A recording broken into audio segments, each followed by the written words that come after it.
Hello guys and welcome back to the channel, where today guys I'll be showing you how to create a Mastodon server.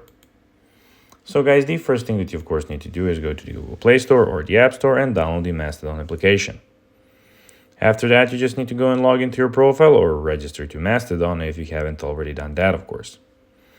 But now guys, let's see what we actually have in front of us here. So as you can see bottom, we have 5 tabs. We have the home tab where you can check out the posts. We have the search bar where you can also check out some posts and of course search for people. The post, where you can create the posts.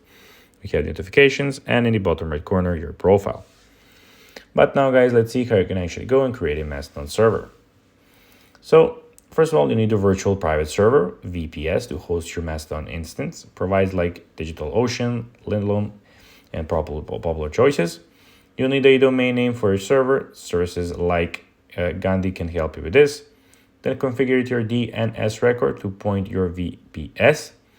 Follow the Mastodon documentation to install the necessary software on your VPS. This is typically involves installing dependencies like Ruby, Node, Yarns, Redis. Set up your Mastodon instance by configuring settings such as your domain name, email provider, and other options.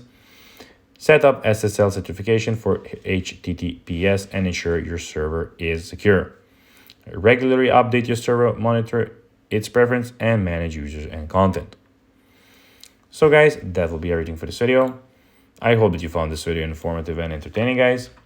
If you did, don't forget to like this video, share it, subscribe to the channel, and put the notifications on, as guys, this really helps us grow our channel.